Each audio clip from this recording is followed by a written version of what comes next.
tanong po niya, bakit kaya po may mga ganitong klase ng tao? Ano daw po ba ang kanyang pwedeng gawin sa ganitong encounter na na-experience niya? Well, unang-una doon sa sulat na binigay niya, no? Doon sa binasa mo, Ami.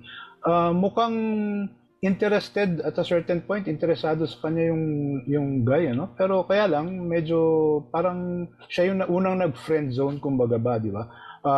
Hanggang dito lang muna. At baka yun yung naging signal nung yung crush niya, no? Na mukhang baka hanggang dito lang talaga, no? Ay, oo And nga. kasi yun yung na-pick up ko dun sa sinulat eh. Actually, parang nag-propose na halos, di ba? Palalimin na natin to. Kaya lang, siya yung medyo natakot. Actually, yun yung basa ko, no?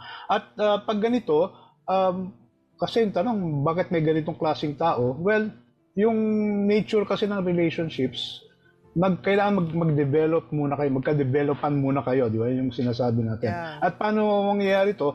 You spend time together. At katulad ng kwento niya, di ba, ilang buwan sila magkakilala, word pa nga niya, naglalandian pa sila. So that's getting to know you na stage, ano? Pero ang importante, nung panahon na interested na yung guy na palalimin, tapos siya hindi pa, ano yung signal, ano yung mensahe na natanggap ni lalaki? Baka yung mensahe, okay, hanggang dito na lang, ano?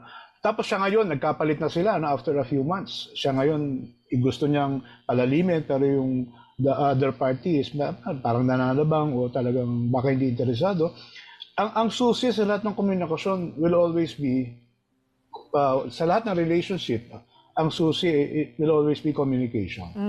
Yung panahon na naihatid ng guy sa kanya, interesado siyang palalimin, siya hindi pa siya interesado, yun yung effective yung communication, kaya lang hindi natuloy. Ang tanong ngayon, anong gagawin niya, bakit ganito may ganitong klaseng tao?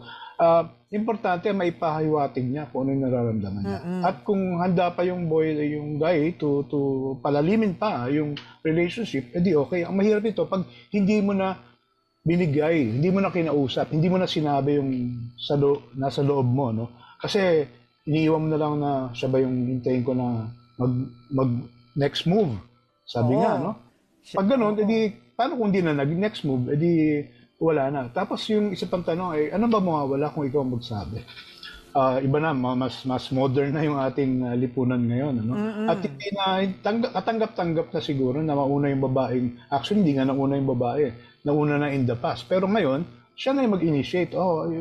Siguro, di ba dati, interesado ka na, baka tingin ko, handa na ako. Anong masasabi mo dito? Oo.